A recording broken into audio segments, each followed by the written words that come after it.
Estamos considerando la serie de trompetas que aparecen en este libro, en este final de la primera sección. Dijimos que se divide el libro de Apocalipsis en dos grandes secciones, ¿no?, que van hasta el capítulo 11, acaba una de las secciones, y la segunda comienza en el capítulo 12. Así que nos acercamos ya al final de esta sección con las trompetas que hay en el séptimo sello, que comienza en el capítulo 8.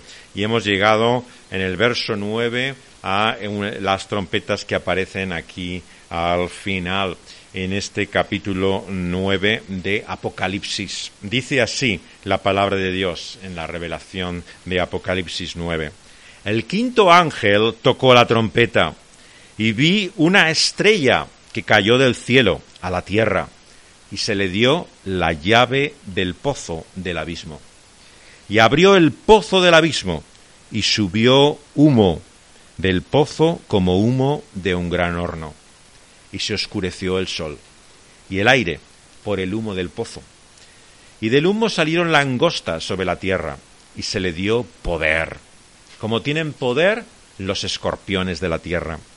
Y se les mandó que no dañasen a la hierba de la tierra, ni a cosa verde alguna, ni a ningún árbol, sino solamente a los hombres, que no tuviesen el sello de Dios en sus frentes. Y les fue dado no que los matasen, sino que los atormentasen 5 meses, y su tormento era como tormento de escorpión cuando hiere al hombre. Y en aquellos días los hombres buscarán la muerte, pero no la hallarán. Y ansiarán morir, pero la muerte huirá de ellos. Y el aspecto de las langostas era semejante a caballos preparados para la guerra. En las cabezas tenían como coronas de oro. Sus caras eran como caras humanas. Tenían cabello como cabello de mujer, y sus dientes eran como de leones. Tenían corazas como corazas de hierro. El ruido de sus alas era como el estruendo de muchos carros de caballos corriendo a la batalla.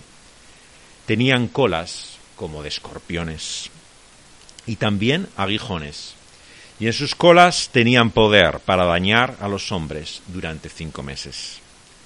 Y tienen por rey sobre ellos al ángel del abismo, cuyo nombre en hebreo es Abadón, y en griego Apolión, que significa destructor. El primer ay pasó, y he aquí vienen aún 2 ayes después de esto. El sexto ángel tocó la trompeta, y una voz de entre los 4 cuernos del altar de oro que estaba delante de Dios, diciendo al sexto ángel que tenía la trompeta: desata a los 4 ángeles que están atados junto al gran río Éufrates. Y fueron desatados los 4 ángeles que estaban preparados para la hora, día, mes y año, a fin de matar a la tercera parte de los hombres. Y el número de los ejércitos de los jinetes era 200 millones. Yo oí su número. Y así vi en visión los caballos y a sus jinetes, los cuales tenían corazas de fuego, de zafiro y de azufre. Y las cabezas de los caballos eran como cabezas de leones, y de su boca salían fuego, humo y azufre. Por estas 3 plagas fue muerta la tercera parte de los hombres, por el fuego, el humo y el azufre que salían de su boca.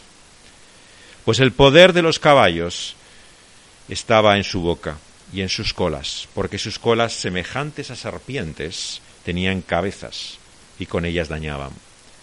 Y los otros hombres que no fueron muertos con estas plagas, ni aun así se arrepintieron de las obras de sus manos, ni dejaron de adorar a los demonios y a las imágenes de oro, de plata, de bronce y de piedra y de madera, las cuales no pueden ver, ni oír, ni andar, y no se arrepintieron de sus homicidios, ni de sus hechicerías, ni de su fornicación, ni de sus hurtos.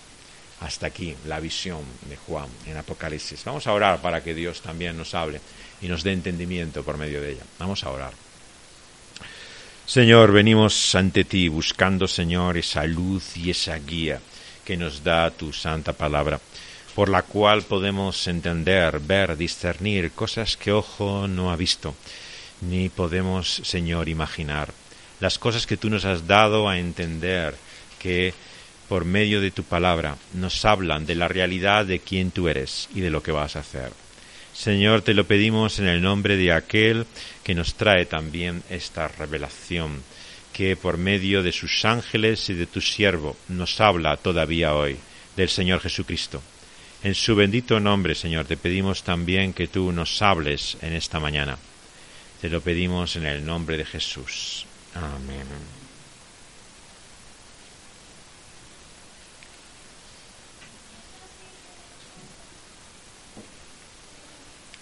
El mal es un problema para todos, no solamente para los no creyentes que muchas veces no pueden entender por qué hay tanta maldad en el mundo si el hombre es en el fondo bueno. Uno de los grandes dogmas precisamente de nuestra sociedad moderna, desde la época de la Ilustración, es que el ser humano es naturalmente bueno. El problema es que las evidencias que das de todo lo contrario.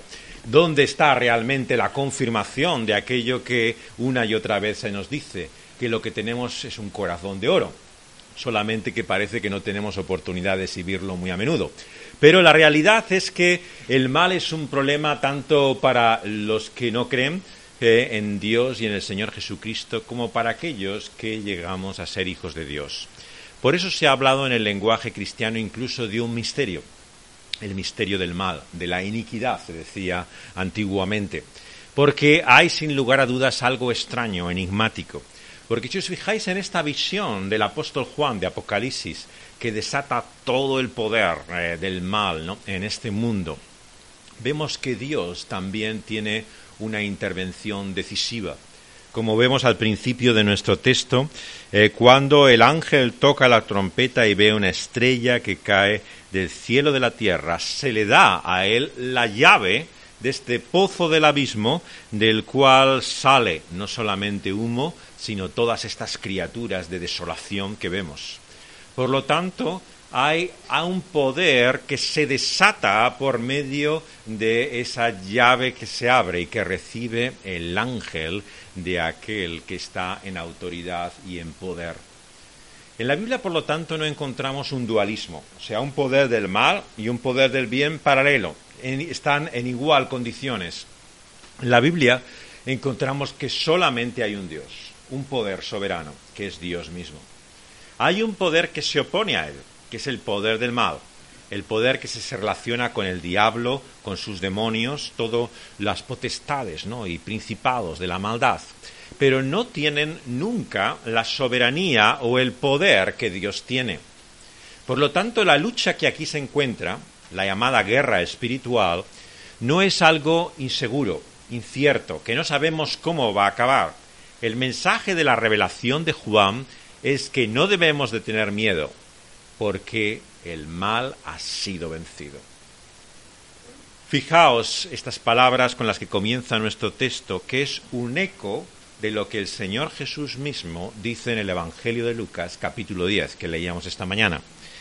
Dice el Señor Jesús que veía a Satanás caer del cielo, exactamente como aquí aparece en el primer verso de nuestro texto. Nos dice que una estrella cae del cielo a la tierra, así como un rayo, dijo Jesús, que caería Satanás. Lo que anuncia el Evangelio, la buena noticia, por lo tanto, es la caída del maligno. Es su victoria de Dios frente al mal. Por eso es que es tan triste, tan trágico, ¿no?, que los cristianos tengan a veces tal miedo y terror al mal, ¿no?, que parece que no sabemos si finalmente va a tener la última palabra. El cristiano no sabrá entender o explicar el mal, pero sabe algo que el no cristiano no sabe. Los no creyentes no solamente no saben por qué hay tanto mal si el hombre es bueno en el fondo, sino que tampoco pueden explicar de dónde viene ese bien que hay en el hombre. Porque ¿por qué estaría esa bondad en nosotros? Esa naturaleza que nos llevara a mostrar esa actitud de bien. ¿De dónde viene? La palabra de Dios nos dice que toda buena cosa, todo buen regalo, toda buena dádiva viene del Padre de las luces. Todo lo bueno que hay en nosotros, en ti y en mí, no es de nosotros, viene de Dios. Y esto es algo que el cristiano sabe, pero que el no cristiano desconoce. cuando cree que la bondad que hay viene de él de alguna manera, desconoce cuál es el origen. El problema no es solamente el mal para ellos, sino también el bien. No saben por qué hay bondad en el mundo. Pero nosotros sabemos por lo menos algo. No podemos explicar el mal y su misterio, pero sabemos que lo de bueno que hay en este mundo, todo bien que podemos sentir y experimentar, nunca es de nosotros, viene de Dios. Y entender esto hace que el creyente sea una persona agradecida, que reconoce que es alguien el que le ha dado todo lo bueno que hay en su vida. Y es por eso que la eternidad, el cuadro glorioso que nos presenta aquí Apocalipsis, es un cuadro de adoración, de alabanza, de reconocimiento. ¿Por qué? Porque no hay nada bueno en ninguno de nosotros. Por lo tanto, cuando Dios nos hace bien, nos muestra su misericordia, entendemos que ese bien viene de Él. Y esta es la maravilla, el asombro que hay continuamente a lo largo de la Escritura. Aquellos hombres y mujeres a los que Dios se muestra, lo que descubren es que lo bueno que encuentran en esta vida no viene de ellos, sino que viene de Él. Pero el mal y su poder se muestra en este mundo. Y nuestro texto nos muestra que hay como un pozo del abismo cerrado, que es abierto por esa llave, y sale como el humo de un gran horno, que oscurece todo el sol, y el humo del pozo lo llena, del cual salen las criaturas, las langostas que vienen a continuación. El lenguaje de Apocalipsis, como dijimos al principio, es un lenguaje simbólico. ¿Qué quiere decir esto? No quiere decir que no se hable de algo real o verdadero. Cuando queremos decir que el lenguaje en la Biblia, en la literatura profética es simbólico, queremos decir que la forma en la cual están expresadas estas cosas, ¿no? No es más que como imágenes que nos representan una realidad, ¿no? Simbólicamente. Para entender esto tenemos que conocer el Antiguo Testamento, como todo Apocalipsis está basado en textos del Antiguo Testamento. Cuando el Señor sacó a su pueblo de Egipto e hizo esa alianza con ellos en el Sinaí, en el Éxodo cayó sobre Faraón 10 plagas, ¿no? Y una de estas plagas, capítulo 10 de Éxodo, es la plaga de las langostas, exactamente la plaga que encontramos acá. Hemos leído en Joel, capítulo 1 y 2, el libro profético que hay al final del Antiguo Testamento. Fijaos cómo ahí esas langostas ya se ven como símbolos de poderes militares, ejércitos que se levantan contra su pueblo. Adquieren un sentido simbólico. Pero cuando vamos al Evangelio de Lucas, el Señor Jesucristo, fijaos cómo habla en ese mismo pasaje acerca de lo que es el poder de que se manifiesta frente al maligno. Dice en Lucas capítulo 10, versículo 19, os he dado potestad para hollar serpientes y escorpiones. Exactamente los animales que se destaca de ellos en la segunda parte de nuestro capítulo. ¿Cuántas veces se dice que son como escorpiones sus picaduras, ¿no? Se nos dice que tienen colas como serpientes. O sea, el propio Señor Jesucristo utiliza todo ese lenguaje para hablar del poder del mal y describirlo físicamente. No tenemos que pensar, por lo tanto, que cada una de estas expresiones tiene una imagen, representación de algo que podamos ver en el poder militar de este mundo. Hay muchas interpretaciones populares sobre este capítulo que incluso han intentado describir a estas langostas como helicópteros. No sé si lo habéis oído, pero es bastante frecuente decir que esto es a lo que se refiere aquí el pasaje, que son como los helicópteros, ¿no? que se ven hoy en día en los ejércitos. Claro, esto es no solamente una forma de capacidad de imaginación de algunos intérpretes, sino un uso indebido de lo que el texto dice, ¿no? O sea, el texto nos muestra hasta qué punto trae esa desolación con el lenguaje de lo que era mayor causa de mal, destrucción y muerte para los hombres en aquel momento. Pensad dónde estamos, en un desierto. Plagas de langostas, escorpiones, serpientes, es lo que uno encuentra en un desierto. Es el tipo de muerte, de tormento, de sufrimiento que uno conoce en ese en ese medio. Y ese es el lenguaje que utiliza la palabra de Dios para mostrar también, por lo tanto, la desolación y la muerte que traerán. Algunos intérpretes mucho más fieles de la Escritura y serios y rigurosos también intentan describir, ¿no?, simbólicamente lo que puede significar esto. Es muy habitual también en círculos reformados la interpretación de que el humo que sale de este pozo, ¿no?, es la decepción, el engaño, ¿no?, que trae la falsa profecía, el error, ¿no? Y en cierto sentido vemos que es cierto, ¿no? Más allá de la identificación que podamos hacer del humo con la confusión, no hay duda que el poder del mal también se muestra por medio de la falsa enseñanza. Por lo tanto, sea cual sea la equivalencia que busquemos de las imágenes, la aplicación es clara. El poder del mal toma diversas formas, pero vemos que trae esa misma fuerza de destrucción y de muerte. Pero la clave para interpretar un pasaje bíblico, como hemos dicho muchas veces, no está en quedarse en las imágenes, ¿no?, en este caso en las figuras simbólicas, ¿no?, sino cuál es la aplicación que la propia Escritura hace de esta verdad. Por eso es tan importante cuando leemos un capítulo como este, ver cuál es la enseñanza que Juan mismo saca de este pasaje, porque ahí está la clave de todo. Lo de menos es el aspecto que tengan estas criaturas. Lo importante es lo que significan para nosotros. Y no hay duda aquí que no podemos dejar para el final los últimos versículos. Tenemos que partir desde el principio, por el final, porque si no, nada de lo que viene antes lo entendemos. Y al final lo que nos dice lo siguiente Juan es en los últimos versículos: que aquellos hombres que no hayan sido muertos con estas plagas, ni aun así, fijaos el propósito de las plagas, de esa desolación que vino sobre ellos, ni aun así se arrepintieron de las obras de sus manos, ni dejaron de adorar a los demonios, a las imágenes de oro, de plata, de bronce, de piedra, de madera, las cuales no pueden ver, ni oír, ni andar. No se arrepintieron de sus homicidios, ni de sus hechicerías, de su fornicación, ni de sus hurtos. Dos cosas vemos aquí, de las cuales se llama al arrepentimiento. Los actos que habitualmente solemos llamar con el término de pecados, pecaminosos, que toman diversa forma. Hay desde el crimen, algo que todo el mundo puede condenar y entender que es un mal, ¿no?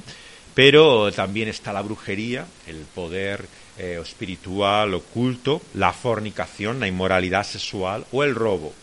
Todo ello está incluido dentro de ese listado de pecados. Pero por otro lado está la idolatría, imágenes que son hechas con materia, con aquello que encontramos en este mundo, sea cual sea el material, oro, plata, bronce o incluso madera o piedra, da igual.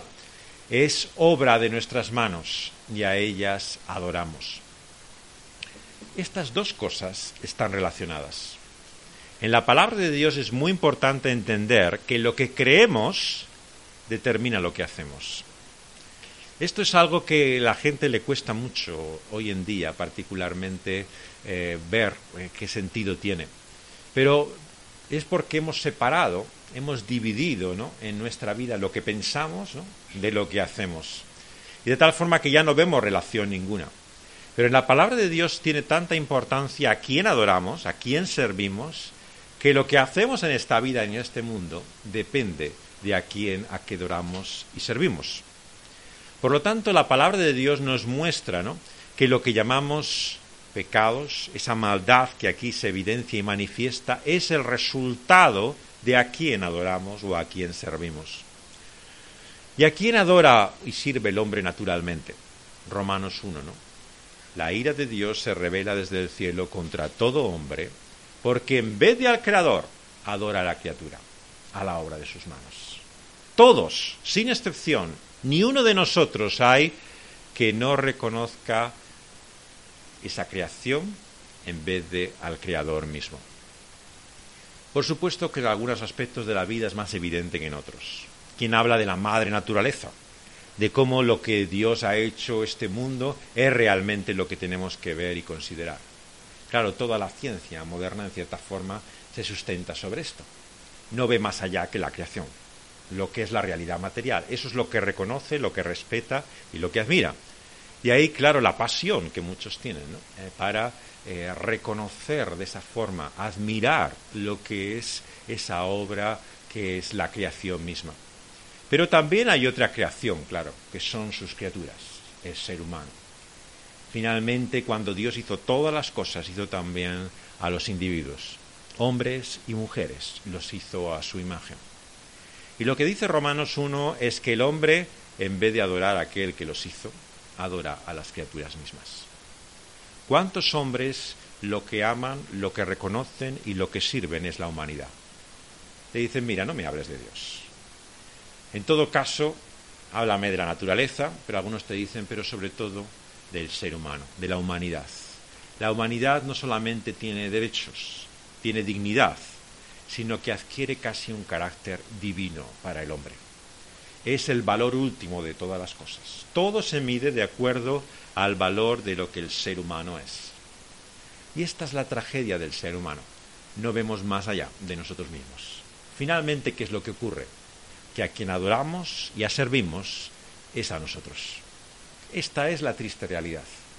Y cuando le preguntas a alguien, ¿y tú crees? ¿Eres creyente? ¿En qué crees? Te dirá, no, yo no creo en nada. No, yo no creo en nada, no. En algo crees. En primer lugar, en ti mismo, que por eso vives. Lo que tú buscas es tu propio interés sobre todas las cosas, lo que a ti te satisface, lo que tú quieres. Así que en algo crees. No me digas que no crees en nada. Crees en ti mismo. Y de eso es de lo que se trata para ti la vida, de buscar tu propia satisfacción y realización. Hay otros incluso que esto toma un carácter más general, creen en la humanidad, en el valor del ser humano como tal. ¿O cuántos nos dicen que creen en este mundo y lo que desean es hacer un mundo mejor? Para eso viven, luchan y se esfuerzan para que nuestro planeta, nuestro mundo, pueda ser realmente lo que debiera ser. Y esa es su creencia. Esa es su fe, no nos engañemos. Y esto es lo que la Biblia llama idolatría. Y es por eso importante entender que el dilema en la Biblia no es entre creer y no creer, sino entre creer en el Dios vivo, en el Dios verdadero, en ese creador y señor de la vida, o creer en la creación, en sus criaturas, en nosotros mismos, en vez de en ese Dios. Y el Señor nos llama a arrepentirnos, a volvernos de esa creencia y confianza en criaturas al Dios vivo y verdadero. Y todo lo que hace en este capítulo, toda esa desolación, toda esa miseria temporal, por un tiempo limitada, es con el objeto de que el ser humano se dé cuenta la inutilidad, la vanidad de aquello en lo que confía. El juicio de Dios se muestra en la Escritura, por lo tanto, destruyendo aquello en lo que confía el hombre y pone su esperanza. Este es el día del Señor.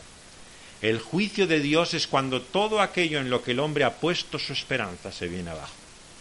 Y cuando se derrumba, ¿qué le queda? Dios tiene un propósito, que lo que nos quede es Cristo Jesús. Porque en esta vida solamente nos aferramos a Él cuando no hay nada, otra cosa a la que poder agarrarse. Seamos sinceros. Si tenemos Cristo y otra cosa, sí, Cristo está bien, pero la otra cosa es a la que nos sostenemos y la que tenemos nuestra esperanza. Pero el día que te quedas sin dinero, el día que te quedas sin trabajo, el día que estás sin la persona que querías, el día que te quedas sin respeto, dignidad, sin honra, sin reconocimiento, sin reputación, ya no tienes nada que perder. Has perdido todo lo que podías perder.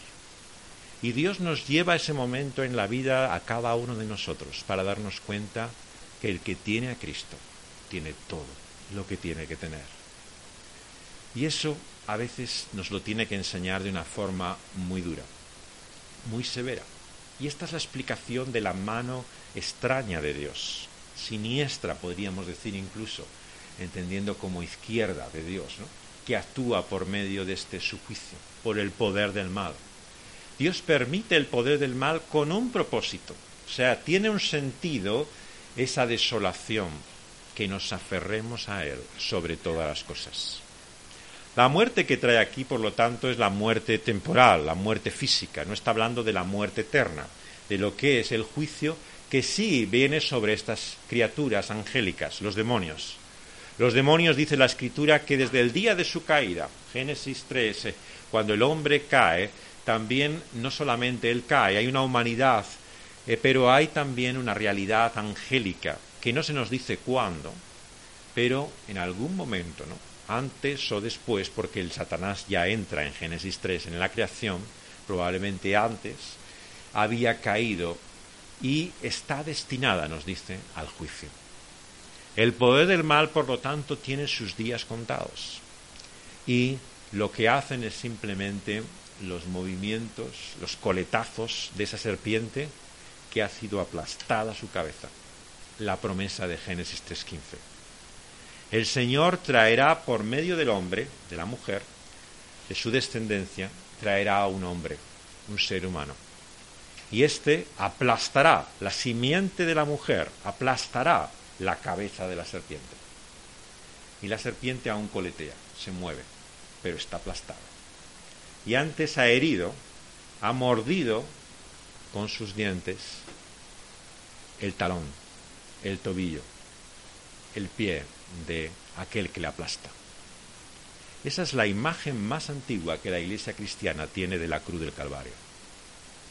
La imagen más antigua que conocemos en el cristianismo de lo que Cristo hace en la cruz es el pie de Cristo Jesús en la cruz, aplastando a Satanás, la serpiente antigua de la que habla Génesis 3, y acabando con el poder del mal. El gran cántico, por lo tanto, de Apocalipsis es el triunfo de Cristo sobre el mal. Pero aún coletea, aún se mueve, y este es su resultado. Pero fijaos bien cómo el Señor tiene poder sobre él. Es Él quien desata ese poder, quien lo controla y quien tiene dominio. Por eso no debemos tener esa paranoia, ese miedo irracional, ¿no?, al poder del mal. Estos días se ha estrenado una película en España que es de un director que vive aquí en Madrid, aunque está hecha con actores americanos, ¿no? Se llama la película Regresión, y es de un director que se llama Alejandro Amenábar. Es chileno de origen, pero se crió en nuestro país. La película hace referencia a una de las historias, muchos llaman leyendas o mitos americanos más conocidos, ¿no? Tiene su origen a partir de los años 80, en la época que hay un gran crecimiento evangélico en Estados Unidos, ¿no? Hubo un gran fenómeno que se llamó a veces la mayoría moral, en la época del presidente Reagan, que en gran parte de la sociedad americana se identifica con ciertas cosas del movimiento evangélico, ¿no? Y hay un auge y una importancia a partir de ese momento, ¿no? Y en los años 90, que se desarrolla esta historia, empezó a haber una paranoia en círculos cristianos sobre el poder del diablo. La historia de la que habla esta película es una niña que dice, una chica ya de cierta edad, pero que recuerda cuando fue niña haber sido abusada de la siguiente manera. No por medio de un abuso sexual, sino haber sido hecho objeto de un ritual satánico. Hubo una obsesión en muchos círculos cristianos a partir de ese momento en que había sectas satánicas, ¿no?, en la sociedad, encubiertas, escondidas, ¿no?, que en cada pueblo, en cada ciudad había individuos que eran vecinos como tú y yo, pero en el fondo pertenecían a una secta satánica, ¿no?, que estaba luchando contra la Iglesia.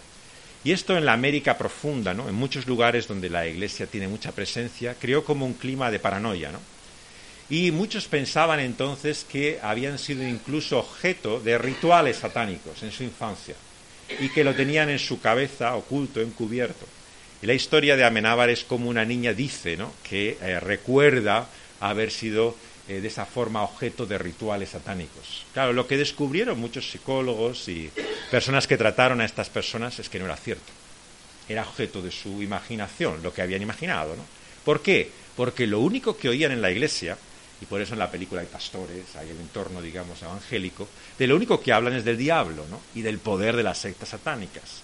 Entonces, claro, estas chicas llegaban finalmente en su mente a construir, ¿no?, que ellas mismas habían sido objeto de algún tipo de ritual oculto, ¿no?, por el cual veían el poder del mal en el mundo. Es una triste realidad, ¿no?, que en muchos cultos hoy, domingo, ¿no?, se comienza declarando el poder de Dios frente a Satanás, pero no se para de hablar una y otra vez de reprensión a Satanás, de librar a las personas del poder del diablo.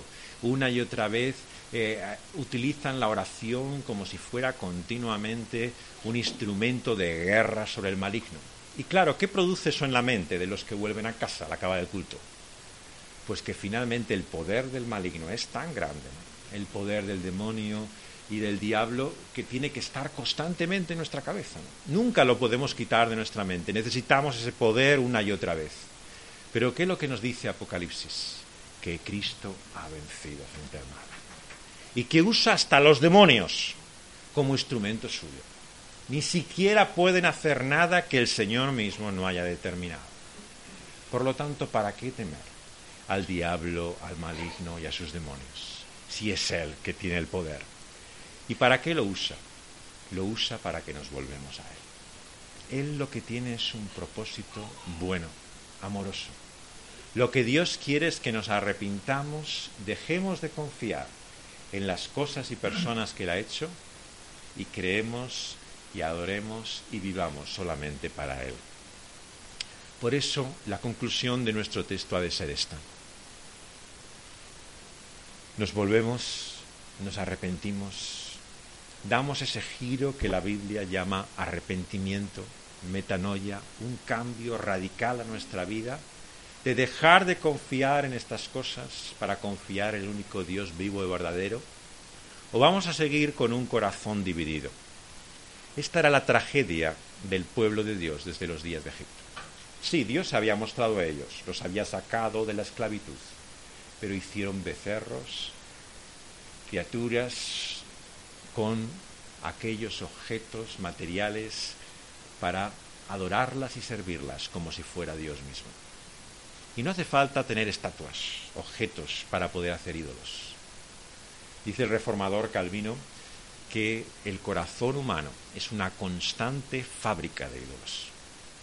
Basta que algo te apasiona, realmente te produce tal entusiasmo que se convierte en un Dios para ti. Vives para ello. El día que encuentras algo que dices, esto es lo que yo buscaba, entonces ya no pienses en ninguna otra cosa. Se convierte en tu Dios. Y por eso es que hay tantos dioses y tantos ídolos en este mundo. Porque tanta gente vive para algo o para alguien. Es lo que llena su vida, lo que les mueve.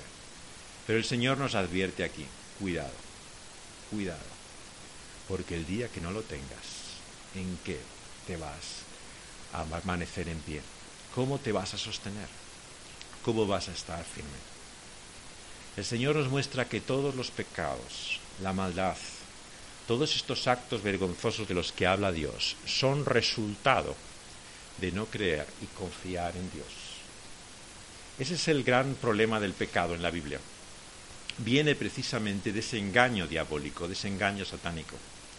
El apóstol Pablo por eso dice que los que adoran a otros ídolos, a otros dioses, están en el fondo adorando a demonios. ¿Qué es lo que quiere decir el apóstol cuando dice eso?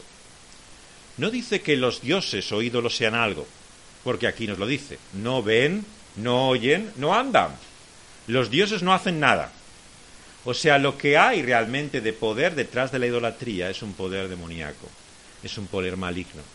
Y ese poder maligno lo que hace es llevarnos al engaño de pensar que una criatura, que algo que Dios ha creado, una persona o una cosa, puede salvarnos en el día de la necesidad. Y esta es la gran mentira. Es el engaño que nos lleva a buscar de cualquier manera nuestro bien. ¿Por qué robamos? ¿Por qué matamos? ¿Por qué vivimos en inmoralidad sexual? ¿Por qué hacemos todo lo que aquí denomina como actos pecaminosos? Porque pensamos que con ello conseguimos algo. ¿O tú te crees que roban, matan y hacen estas cosas por diversión simplemente la gente? No, son medios para intentar alcanzar algo que ellos quieren. Es el engaño, la mentira de pensar que hay algo o alguien que nos puede dar finalmente esa satisfacción que solamente Dios nos da en Cristo Jesús. Nuestro texto, por lo tanto, nos llama a volvernos de aquello para lo que vivimos al Dios vivo y verdadero. Y eso es solamente posible cuando le reconocemos a Él